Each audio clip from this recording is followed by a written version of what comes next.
Hello everybody, chaotic Jexaks here, and welcome to the aforementioned video. If you watched my last video, I've been talking about the ban list, and in this one, I'm talking about my Quant deck. And that should not be there. What's supposed to replace that with? Ah, man, I can't remember. I think it's another, like an Irish fire. Doesn't matter. But as you can see, I've had to edit this because, you know, basically because Konami is kind of stupid. They're stupid for good reason. So I just, fuck it, just temporarily. Fuck it. There. So, Quantums, or Quantals, or whatever we want to call them, just Quants, there we go. This is my build to try and increase the stability of, like, the deck, as opposed to the speed of it.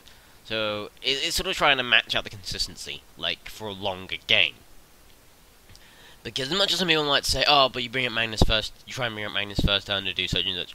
No. Because if you bring out Magnus first turn, they'll just hit you with everything they have. If you can bait out certain things, or, you know, at least if you're taking a bit longer, it means that you have options outside of Magnus. Because there are certain times where Magnus isn't going to cut out for you if your opponent has, like, too high attack, or you know your opponent's going to drop the Flying C or something. You've got to have answers to things.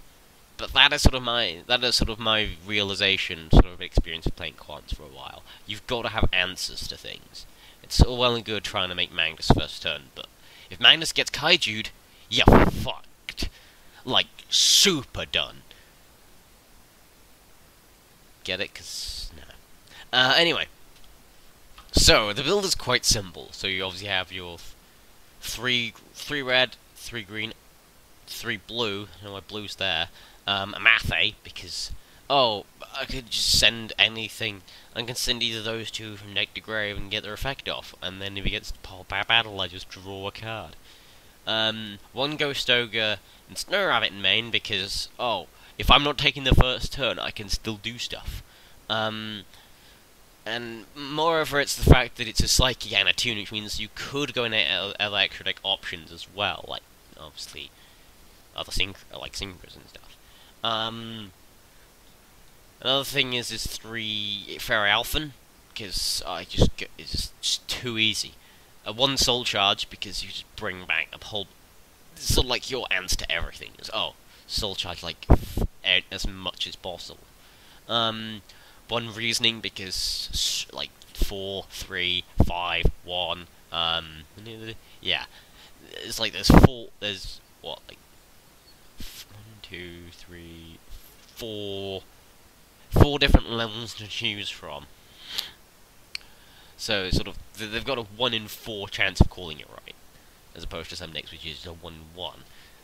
Plus, whatever happens, if you get a drop of, like, those, it's fine. Or even if you, like, drop stuff like your field spell or your trap card, you can still recycle those. Another thing is obviously 1 Upstart, because Upstart. 3 Magna Carrier, because Magna Carrier. 2 Extra Reborn, because just because you can bring back your XYZs, and obviously because if you need to bring back Magnus, like, super badly just for Beat Stick, you can.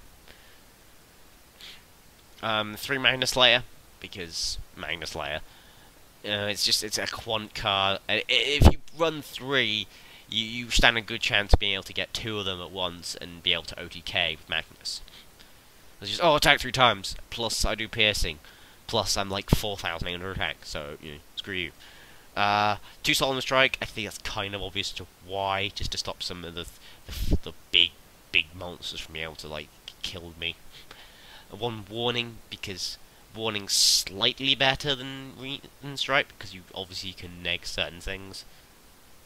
Because you obviously neg the spell tracker that would do the summoning, as long as it's not inherent. Like, if it inherent, because you can't actually Warning Mana Carrier, because the summoning effect of Mana Carrier isn't when it's activated, and I just got rid of that, I'm stupid. Is there an undo button on here? I have no idea. God. Anyway. So yeah, that's why you run Warning. Next up is 3 Dark Direct. I don't know why This is so dishonest, I'm so sorry. There's 3 Dark Doriados, because... Oh, I could just stack my deck, because I'm running enough Earth, which is why I'm running, like, certain cards. Next up, 2 card tribute, because you can combo this with Dark Doriado by stacking that on top, and your 3 layers sort of below it. So when you next draw this, or you could upstart into it, you can then just get 3 drops of all your things, get all your effects off at once, and also you get a 1/9 beta, and plus it's level 3, which means you can use that into an inherent, to a regular summon of Grand Pulse. Next up, 1 Pendulum Rising. I find that more than 1 is too cloggy, just because it gives you, just because you can then green layer straight into Dark Doriado. It's not the most consistent thing in the world, but for the sake of being able to get to Surge Dark Dorado, it's so useful. It's sort of, because Dark Dorado is like the main key element of the engine here. Well, this all I ended up putting in. I think thanks to Fueling Event, these were to replace 2 more upstarts, because upstart got hit and things happened. So I had to put in 2 more Ghost Ogres. I thought, what am I going to put in? I'll just temporarily put in 2 more Ghost Ogre. I don't actually know what to fill, like what 1, 2, 3, like 4, like 3 slots or so. Because I'm just running an RFI because that's a spellcast and that's a spellcast. I could probably run other things, but I run an RFI especially because there's often, like, I'm forgetful, so I forget I have like 3 Red Layer engraved, and then I try and Dark Doriado, and I'm like, oh, I've got no fires, I can't Dark Doriado. So I put in an RFI just so I could, like, oh, I could actually choose an RFI, thank God. Revival Golem is good as tech because obviously, it was good at tech for 1 point, I think, because back when I was doing a build using Needlebug Nest, obviously when you get sent from dead to grave, you can either add to hand or special summon it. Plus 2-1 beta, well, 2-1 defensive wall for a level 4 is not bad. But I was sort of running it because, oh, I could just drop it. If I drop it, then it's fine. But I don't think it's very, like, relevant anymore. I'm gonna get rid of those. And then obviously, finally, Floating Ghost and Cherry Blossom. As another tuner, which is important, and the best bit is that it's perfect in mirror matches. Oh, you're playing Quant as well, I'll just drop the Cherry Blossom, banish all your Magnuses, or banish all your Magnaligers, and now I win. Of course, it'd be hilarious if your opponent chains Floating Ghost and Cherry Blossom on you, but I digress. Actually, you can't actually chain it because of how its effect works. But anyway, but it's perfect in mirror matches. I mean, it makes me almost want to run Dante in this deck just to Floating Ghost and Cherry Blossom. In fact, you can run Dante in this purely for the fact that obviously you get extra mill. And if I was running, if I did decide to run Revival Golem, that would actually be quite useful. Anyway, on to the very lengthy extra deck, because everyone loves a lengthy extra deck. So, 2 Magnus, 3 is too cloggy, I find, and obviously 1 is too vulnerable, because if it gets banished, then you kind of lose. Because that, well, or things like that, like Dark Law and such. Next up, 2 Magnaliger, like, run 2 of each, because 3 is too cloggy, 2's not, 1's not enough, because I used to only have 1 Magnaliger in my IRL build, because Magnaliger was hard to get a hold of, and I lost so many times because someone just because the Allies player that I mentioned in my previous video obviously has something called Time Breaker. So it's just your Magnaliger is now basically banished every single turn because I'm going to prevent you from, because I'm going to keep using its effect to banish that, so you can never go into Magnus. I was like, oh. Obviously, I mean, now you can run 3 Grand Pulse at a push, and I could probably slide in a 3rd against decks that run excess amounts of back row. Next up, Ragnar Zero, because... oh, blimey. Because you can, obviously... yeah. Hold on. I wish I could actually... my thinking a bit weird, I can't actually read this effect properly, I've forgotten why I put this in there. I sort of remember why. Oh, yeah, because obviously in this kind of meta where, cards sort of boost attack sometimes, you just pop stuff and then get extra, and it's purely for the whole extra draw element. Because it's not so much important like in the meta, because not many things in the meta actually increase their inherent attack. But for things when you go to locals, I mean, one person I know has It has a deckbot deck, so it's just like, oh, it's just like they just increase the deck ridiculous amounts, just so you can Ragnar Zero stuff. They can get extra stuff out of it, but you get an extra draw, which for quants is just so essential. Next up, Giant Hand, because Giant Hand. I mean, you can neg the field of. I mean, you can stop the Tin Can play.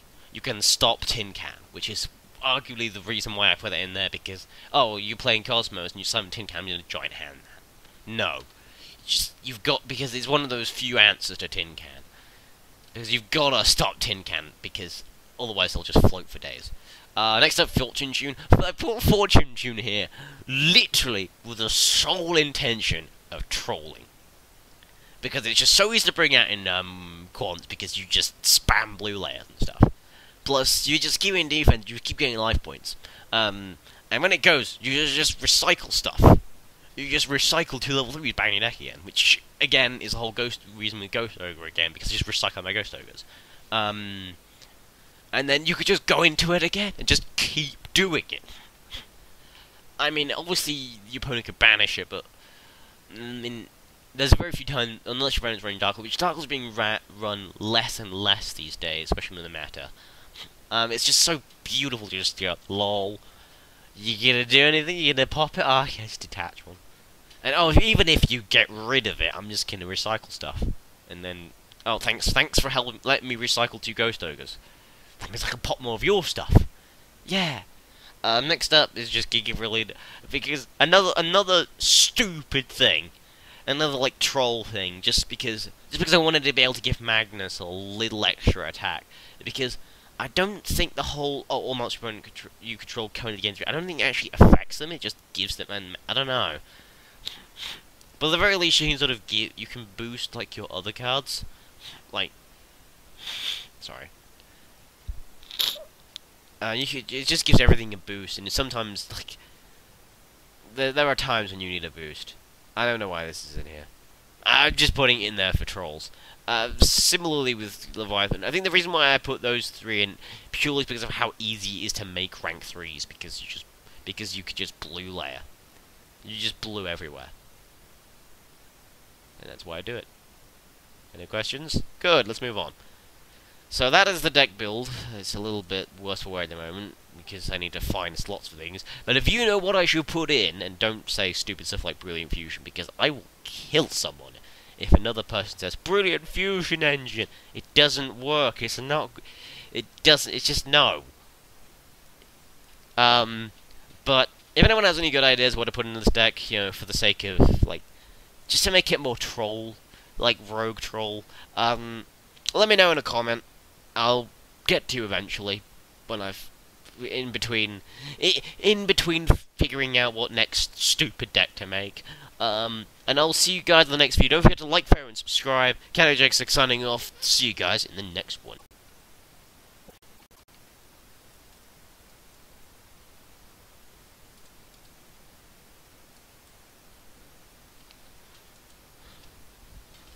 Oh, you're kidding me, right?